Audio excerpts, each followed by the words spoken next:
کل یہ بات چل رہی تھی کہ فرض نماز کے بعد انسان 10 دفعہ کیا پڑھے؟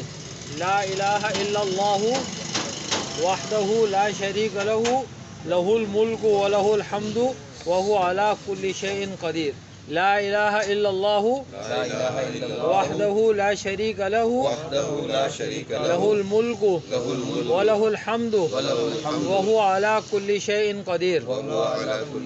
ترجمہ ہے بھائی اس کا کہ لا الہ الا اللہ، اللہ کے سوا کوئی عبادت کے لائق نہیں. وحدہ، وہ اکیلا ایک ہی ہے. لا شریک لہ، اس کا ساتھ دینے والا کوئی ہے ہی نہیں، نہ ہو سکتا ہے. لہ الملک، وہ اکیلا بادشاہ ہے. وَلَهُ الْحَمْدُ، اور تمام جو اکیلا بادشاہ ہوگا تو تعریفیں کس کی ہوں گی؟ اسی کی ہوں گی بھائی، اللہ کی ہوں گی. اسی کی شان ہے کہ اس کی تعریف کی جائے.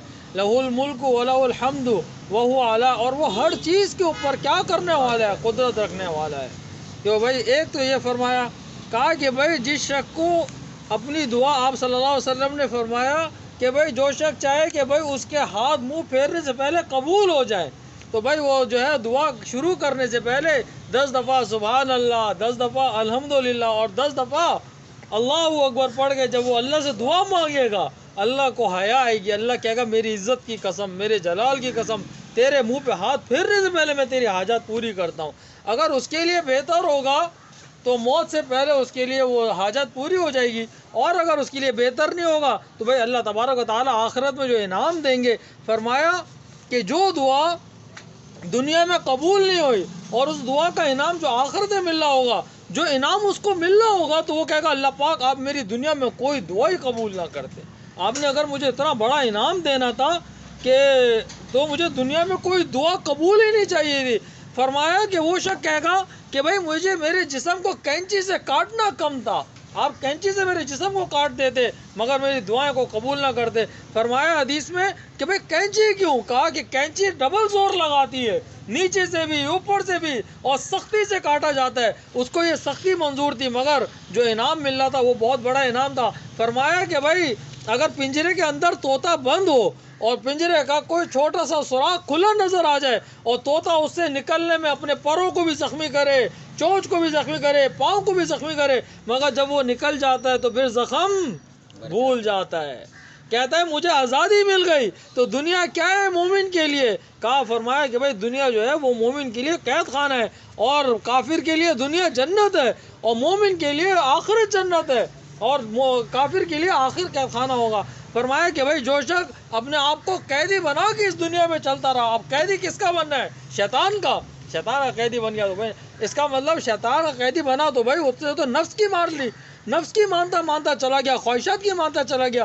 جس نے اپنے نفس کو مارا، لعمارۃ بالسوء، علماء کہتے ہیں کہ یہ جو لعمارۃ بالسوء کہ جس شخص نے اپنے نفس کو مارتا رہا، کہا کہ نفس کی جو ہے وہ مثال ایسی دی جاتی ہے جیسے بچھو کی مثال ہوتی ہے. کہا کہ بچھو کو اللہ تبارک و تعالیٰ نے آنکھیں نہیں دیں، وہ بغیر آنکھ کا ہے. اس کو شیشے پہ رکھیں گے ڈنگ مارے گا، پتھر پہ رکھیں گے ڈنگ مارے گا، دیوار پہ رکھیں گے ڈنگ مارے گا.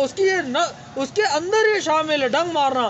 کہا کہ بھائی اسی طرح نفس جو ہے وہ ہمیں گناہ کی طرف ہر وقت آمادہ کرتا رہے گا یہاں تک کہ موت قریب آ جائے گی، اور جس وقت موت سامنے آ جائے گی اس کے ہاتھ خالی ہو جائیں گے. کہا کہ بھائی انسان کو ساری زندگی نفس کا مقابلہ کرنا ہے. کہ نفس کا مقابلہ کس طرح ہے؟ کہ بھائی جو چیز، جو کام، کسی بھی چیز کے لیے جو بھی شروع کر رہا ہے، چند سیکنڈ یہ خیال کر لے بھائی یہ کام میں جو کر رہا ہوں وہ صحیح ہے یا غلط ہے، یا یہ جو کام میں کر رہا ہوں یا اس سے میرا اللہ راضی ہے ناراض ہے. انسان پوری زندگی کا عمل یہ بنا لے، اللہ تبارک و تعالیٰ کو کسی لمحے وہ ناراض ہی نہیں ہونے دے گا.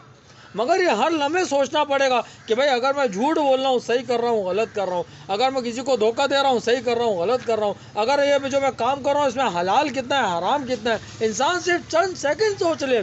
کہا کہ ایمان کو بچانے کے لیے صرف اتنا کافی نہیں ہے کہ بھائی وہ جو ہے وہ آنکھ بند کر لے، بلکہ ایمان کو بچانے کے لیے سب سے آخری جو درجہ ہے وہ یہ کہ بھائی اس کام کو برا جاننا، کہ جو کام میں کر رہا ہوں برا کر رہا ہوں. اگر انسان اپنے ایمان کی اتنا فکر کرتا رہے گا، اللہ تبارک و تعالیٰ اس کو کلمے کی موت عطا کر دیں گے. تو انسان کیا کرے کہ اس کے لیے دعائیں کرتا رہے، اور دعائیں قبول کرنے کا کیا ذریعہ بتایا کہ بھائی 10 دفعہ سبحان اللہ، 10 دفعہ الحمدللہ، اور 10 دفعہ اللہ اکبر اللہ سے پڑھ کے دعا کرے. اللہ تبارک و تعالیٰ اس کی کیا کرے گا؟ دل کی حاجات پوری کر دے گا. اللہ ہم سب کو عمل کی توفیق عطا فرمائے.